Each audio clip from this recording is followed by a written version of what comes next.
Muhammad Ali was driving through rural Georgia when he saw something that made his blood boil, a diner with a whites-only sign in the window. His entourage begged him not to go in, but Ali had other plans. What he said to the owner in those next 10 minutes left the entire diner in tears. It was the summer of 1974, just 3 months after Ali had shocked the world by defeating George Foreman in Kinshasa, Zaire, in the legendary Rumble in the Jungle. At 32 years old, Muhammad Ali was once again heavyweight champion of the world. He was famous, he was powerful, and he was driving through one of the most racist parts of America. Ali and his small crew, including his longtime friend and photographer Howard Bingham, his trainer Angelo Dundee, and his assistant Bundini Brown, were traveling from Atlanta to a speaking engagement in a small Georgia town. The year was 1974, but in rural Georgia, it might as well have been 1954. The Civil Rights Act had been law for 10 years, but in this part of the South, old hatreds died hard. We'd been driving for about 2 hours, Howard Bingham later recalled. Ali was hungry and we were looking for some place to eat. Then we saw this diner on the side of the road. It was a small rundown place called Miller's Diner. The paint was peeling, the parking lot was dirt, and there in the window, plain as day, was a handmade sign that read, "Whites only, no colored served." Bundini Brown saw it first. "Champ, keep driving. That place ain't for us." But Ali had already stopped the car. He sat there for a moment, staring at that sign, his jaw clenched tight. "Ali, come on, man," Angelo Dundee said from the back seat. "We'll find somewhere else. This ain't worth it."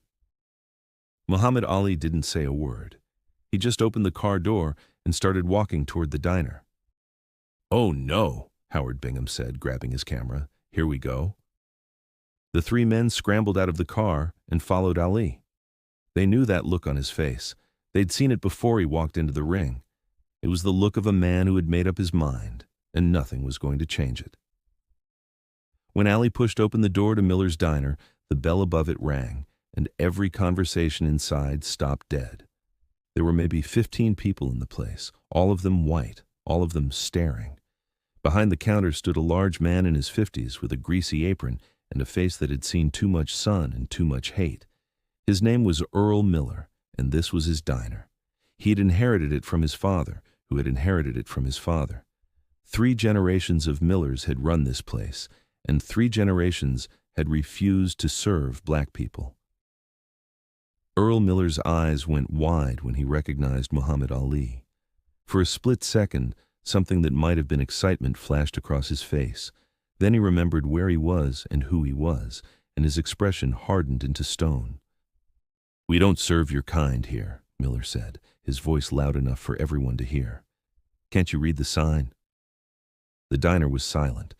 A few customers looked uncomfortable. Others looked eager, like they were hoping for a confrontation.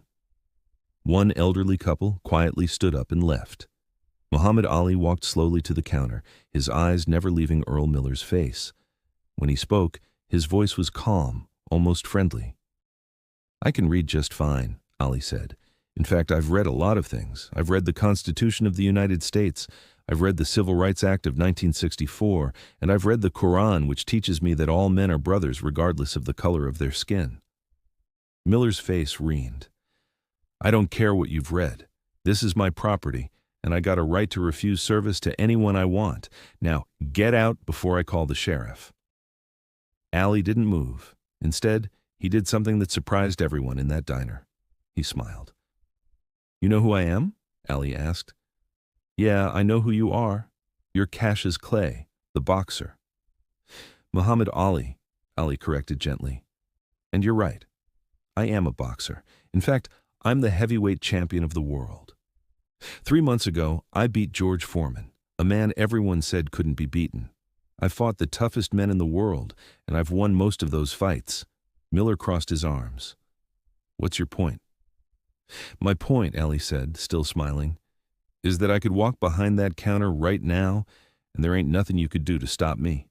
I could knock you out with one punch. I could tear down that sign in your window. I could make you regret every racist thing you've ever said or done." The tension in the diner was thick enough to cut. Miller's hand moved toward something under the counter, Probably a baseball bat, or maybe worse. But I'm not going to do that, Ali continued, his voice still calm. You know why? Because I'm not here to fight you. I'm here to talk to you. I'm here to ask you a question. Miller's hand stopped moving. What question? I want to know who taught you to hate. For the first time, Earl Miller looked uncomfortable. His eyes darted to the other customers, but none of them met his gaze. My daddy, Miller said finally. My daddy taught me that whites and colors don't mix. That's just how things are. And who taught you daddy? Ali asked. His daddy, I guess. And so on, Ali said, nodding. 3 generations of Millers, all teaching the next generation to hate people they don't even know. All teaching their sons that the color of a man's skin is more important than the content of his character. Ali leaned against the counter, his posture relaxed, conversational. Let me tell you something about my life, Earl. Can I call you Earl? Miller didn't respond, but he didn't object either. I grew up in Louisville, Kentucky, Ali continued. When I was 12 years old, my bicycle got stolen. I was so angry, I wanted to fight whoever took it. A police officer named Joe Martin told me I better learn how to fight first, so he taught me how to box. You know what's interesting about Joe Martin, Earl? He was white. Ali paused, letting that sink in. The man who changed my life, who set me on the path to becoming heavyweight champion of the world, was a white man. My trainer Angelo here, Ali gestured to Dundee. He's white. Some of my best sparring partners were white. Some of my toughest opponents were white. And you know what I learned? White people ain't all the same, just like black people ain't all the same. There's good ones and bad ones in every color. That's different, Miller muttered. Those are your people, your work people. No, Ali said firmly. They're just people. That's my point. When I look at you, Earl, I don't see a white man. I see a man who's scared. I ain't scared of nothing, Miller shot back. Yes, you are, Ali said gently. You're scared of change. You're scared that if you treat black people like human beings, something bad will happen. Maybe you're scared your daddy would be disappointed. Maybe you're scared your customers will leave. Maybe you're scared that admitting you were wrong all these years means you wasted your whole life hating people for no good reason. Earl Miller's jaw worked, but no words came out. Ali turned to look at the other customers in the diner. How many of you agree with Earl here? How many of you think that sign in the window was right? Nobody raised their hand. A few people looked at their plates. One middle-aged woman spoke up quietly. Earl, the law says you can't have that sign anymore. I don't care about the law, Miller said, but his voice had lost its conviction. Ali turned back to Miller. Let me tell you what I see when I look at that sign, Earl. I see fear pretending to be strength. I see a man hiding behind his daddy's hate because he's too scared to think for himself. I see someone who could be better, but chooses not to be. I ain't scared of nothing, Miller said. You're right. I don't, Ali agreed. But I'd like to see here's what I believe, and this comes from my faith, from Islam.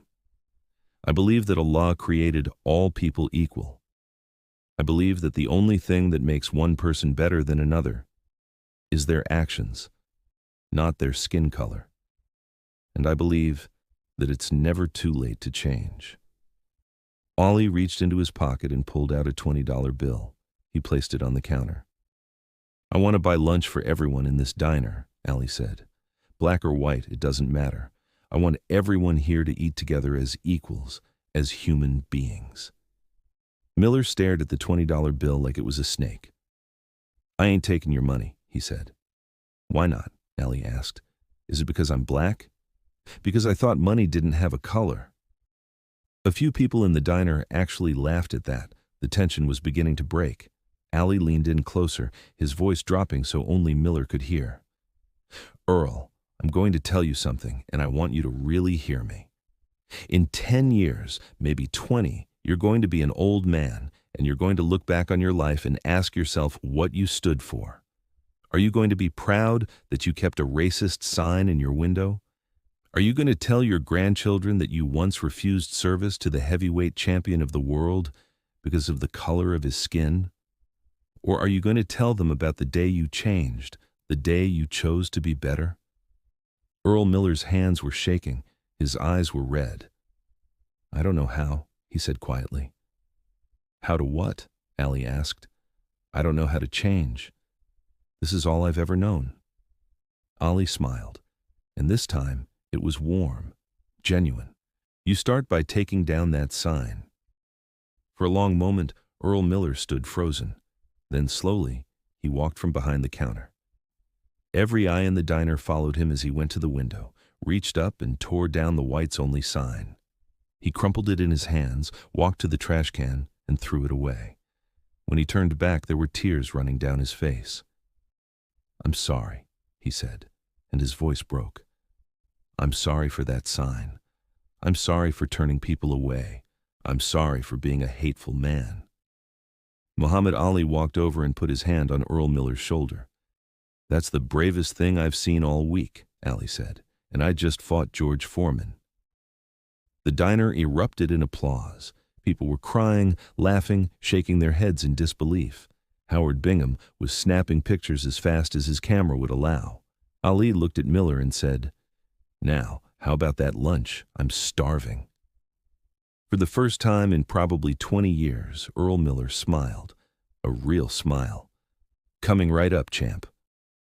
That afternoon, Muhammad Ali sat at the counter of Miller's diner and ate a cheeseburger and fries. Customers, both black and white, came in to meet him, shake his hand, and ask for autographs.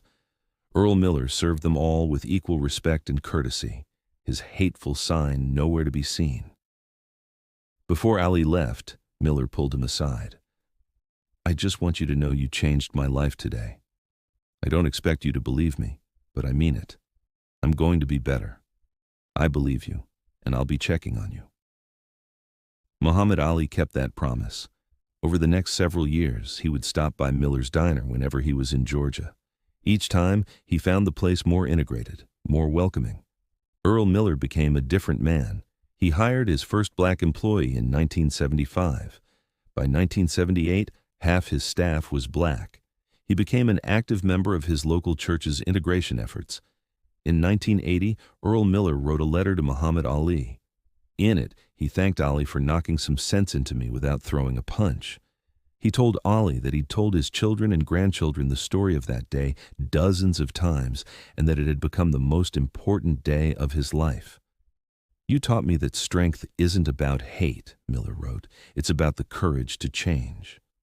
When Earl Miller died in 1992, his family reached out to Muhammad Ali. They told him that Miller's final wish was for Ali to know that the cheeseburger he'd eaten that day in 1974 was still the proudest meal Miller had ever served. The story of what happened at Miller's diner spread throughout Georgia and beyond. Other establishment owners, seeing what Miller had done, began taking down their own racist signs. Some did it quietly, ashamed. Others did it publicly, proudly. Muhammad Ali never bragged about what happened that day.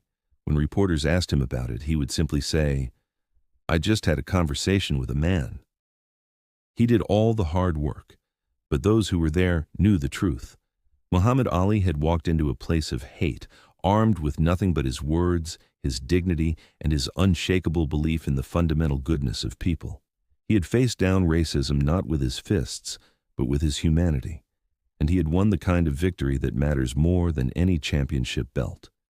Because anyone can knock a man down with violence, but it takes a true champion to lift a man up with words. Today, the building that once housed Miller's Diner still stands in rural Georgia. It's been converted into a community center, and on the wall there's a plaque that reads, On this site in 1974, Muhammad Ali showed that the most powerful weapon against hate is not a fist, but an open heart. If this story moved you, share it with someone who needs to hear it. Because the fight against hate isn't won in a single moment. It's won in 1,000 small conversations, one changed mind at a time. And sometimes all it takes is one person brave enough to walk through that door. Muhammad Ali showed us that you don't need to throw a punch to knock out hate. Sometimes all it takes is courage to speak the truth with.